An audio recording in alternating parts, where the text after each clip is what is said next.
Welcome to doctor மைக்லீஸ் music therapy channel. இன்றைய பதிவில் சோஷியல் ஆஸ்பெக்ட்ஸ், அதாவது சோஷியல் இன்டராக்ஷனில் நம்மளோட உணர்வுகளை எங்கனம் கட்டுப்படுத்தி கொள்ள வேண்டும் அப்படின்னு அந்த தலைப்பில் சில செய்திகளை நம்ம பார்க்கலாம். சோஷியல் இன்டராக்ஷன்றது என்ன பண்ண முடியும், முதல்ல சேரிட்டி பிகின்ஸ் அட் ஹோம் அந்த கான்செப்டில் பார்க்கும்போது வீட்டிலேயே ஒருத்தருக்கு ஒருத்தர் இன்டராக்ஷன்ஸ் ரொம்ப இனிமையாகவும் பழகுவதற்கு ஏற்றுக்கொள்ளக்கூடியதாகவும் இருக்கணும். இந்த மனப்பான்மை, இந்த பெர்ஸ்பெக்டிவ்ல நம்மளோட குணாதிசயங்களை வளர்த்துக்கிட்டோம்னு சொன்னால், இதுவே ஒரு ஸ்கூல் போகும்போது வகுப்பறையிலையும், பள்ளிக்கூடத்தை தாண்டின பிறகு ஒரு கல்லூரியிலையும், அதற்கு பிறகு அலுவலகத்திலும் இந்த பழக்க வழக்கங்களை மேலும் மேலும் தொடர்ந்து நம்மளால் வளர்த்து கொள்ள முடியும்.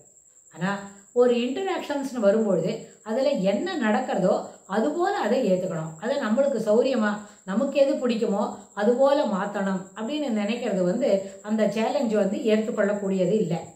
ஆனால் எங்கேயாவது நம்ம ஒரு மாற்றத்தை ஏற்படுத்தணும் அப்படின்னா அதற்கு முதல்ல நாம் மாறணும்.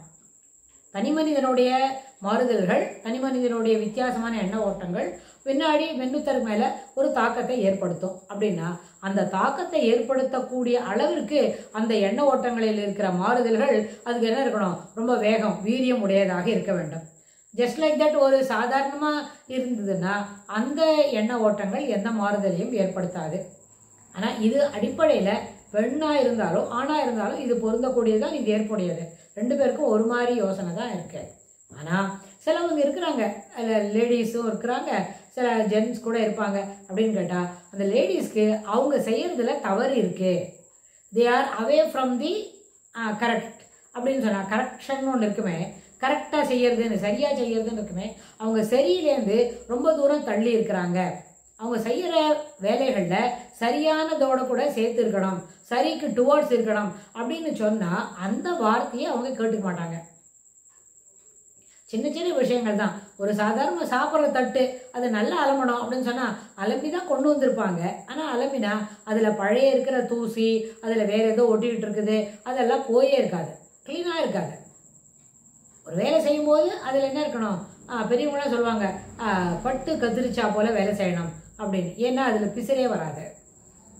யார் கட் பண்ணினாலும் கட் பண்ணவங்களுக்கு அது பெரிய ஒரு கிரெடிட்ஸ் கொடுக்கும். அந்த கிரெடென்ஷியல்ஸ் எப்படி வரும்னா, அந்த துணியில் இருக்கிற குவாலிட்டி அது என்ன பண்ணும், கட் பண்ணும்போதே அதை திருத்தும் போது சரியான அளவுக்கு தன்னை திருத்திக்கிட்டு வரும். ஆனால் அதுபோல் எதுக்கு பட்டு போல் கத்திரிக்கணும் அப்படின்னு சொன்னால், நம்ம செய்யும் பொழுதே நம்மளை திருத்திக்கிட்டு செய்யணும். அதில் தவறு இல்லாமல் பிசுறு இல்லாமல் சரியாக செய்யணும். அதுபோல் ஒரு மனப்பான்மையை வளர்த்துக்கணும்னு சொன்னால், நம்ம ஏதோ ஒரு இடத்துக்கு கிளீனிங் போகிறோம் அப்படின்னா நம்ம எங்கேயோ யார் வீட்டுக்கோ செய்ய வேண்டாம், நம்ம வீட்டில் நம்ம சாப்பிட்ற தட்டு, நம்ம போட்டுக்கிற ட்ரெஸ்ஸு அப்படின்னு சொன்னால் அது துவைக்கணும்னு சொன்னால் அதில் இருக்கிற அழுக்கு போக அதை துவைக்கணும். அப்புறம் துணிமணியெல்லாம் க்ளீனாக வடிவாக மடித்து வைக்கணும்னா அது என்ன, அந்த சுருக்கங்கள்லாம் இல்லாமல் க்ளீனாக மடித்து வச்சுட்டு then you should go for pressing. அது மாதிரி செய்யணும். இல்லை சாப்பிட்ற சாப்பாடு தட்டு அது மாதிரி சொன்னால் அந்த சாப்பிட்ற தட்டு அழுக்கு போக கிளியராக சுத்தமாக அனுப்பி வைக்கணும். ஸோ இது போல் செய்கிற வேலையில் சிறப்பு இருக்கணும்னு சொன்னால் அதில் தன்னை அதற்கு உடன்படுத்தி கொள்ள வேண்டும். You are ready to do this work. இந்த ஆக்டிவிட்டீஸில் ஒரு இன்வால்மெண்ட்டோடு செய்யணும். ஆக்டிவிட்டியில் இன்வால்மெண்ட்டோடு செய்யும்போது அந்த வேலை சிறப்பாக அமையும். ஆனால் இதுக்கு ஒரு பெண் செய்வதாக இருந்தாலும் அதற்கு தன்னை உட்படுத்தி கொள்ள வேண்டும். இதே சேம் வேர்ட்ஸ் அப்ளிகபிள் டு மேல் ஆல்சோ. அவங்களும் என்ன பண்ணணும், இந்த வேலைக்கு தன்னை உட்படுத்திக்கணும் அப்படின்னு. ஆனால் இந்த கான்செப்டில் பார்க்கும்பொழுது சில நேரத்தில் அவங்க சொல்கிற தவறு இருக்குது, அவங்க செய்கிற வேலையில் திருத்திக்கணும் அப்படின்னு சொன்னால் தே டோன்ட் டேக் இட். அப்படின்னா அவங்களோட இன்டராக்ஷனில் சரியான அளவுக்கு அதில் ஒரு இனிமை இருப்பதற்கு வாய்ப்பில்லை. ஏதோ அன்றைக்கி ஒரு வேலை செய்து முடிச்சாச்சா அது சரி அப்படின்னு நினைப்பாங்க. ஆனால் அது அப்படி இல்லை. அடுத்த தடவை அது செய்யும்பொழுது அதில் பிழை இல்லாமல் இருக்க வேண்டும். பிழை திருத்திக் கொள்வதுன்னு என்ன, எப்போவும் மீண்டும் இந்த பிழையை ஏற்படாதவாறு பார்த்துக்கணும். அதுதானே பிழை திருத்திக் கொள்வது. இப்பொழுது வகுப்பில் பேச மாட்டேன் அப்படின்னு சொல்லி அது அப்படின்னு பேசிட்டே அப்படி எழுதுறது அது ரொம்ப காமெடியாக இருக்கும், ஹைலி ரெடிகுலஸ். மேலும் பேசுவது, இனிமேல் பேச மாட்டேன்னு சொல்லும்போது அதில் ஒரு 4 ஸ்பெல்லிங் மிஸ்டேக்கு. இனிமேலுக்கு ரெட்டை கொம்பு போடலை, பேச மாட்டேன்றதுக்கு கால் வாங்கலை, பேச மாட்டேன்னா அதுக்கு ஒரு கால் போட்டுட்ருக்குது, பேச மாட்டேன்னு ஆகிடும் அப்படின்னு. அதுபோல் அதில் 4-5 எழுத்து பிழை இருக்குன்னு சொன்னால் அப்போ நம்ம என்ன செய்யலை, சொல்கிறதையும் சரியாக சொல்லலை, அதுக்கப்புறம் சொல்லும்பொழுதும் அதில் பேச மாட்டேன்னு சொல்லிட்டு பேசிகிட்டே இருக்கிறோம். அப்புறம் எழுதும்போது எழுத்திலும் பிழை இருக்குது அப்படின்னா கவனக்குறைவு அப்படின்னு அர்த்தம். அதனால் எந்த கவனக்குறைவு வகுப்பறையில் இருந்தால் அப்போ சின்ன பசங்களாக இருக்கும்.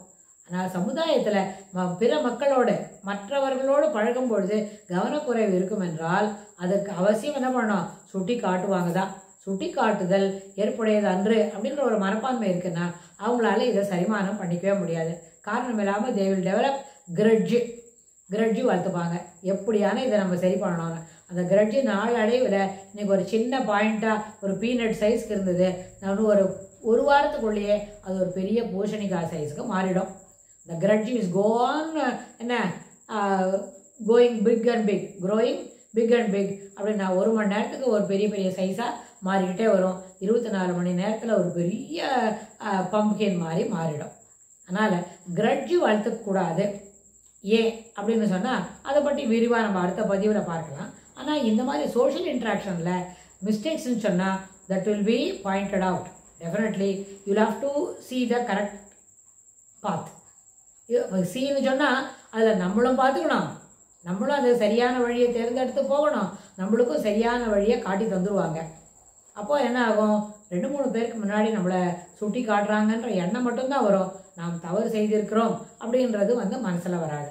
ஸோ எந்த நேரத்தில் சோஷியல் இன்ட்ராக்ஷனுக்கு போனாலும் அங்கே கவனத்துடன் செயல்பட வேண்டும். அது 4 பேர் இருக்கிற இடமா இருந்தாலும் கவனத்தோடு தான் இருக்கணும், 14 பேர் இருக்கிற இடமா இருந்தாலும் கவனத்தோடு தான் இருக்கணும்.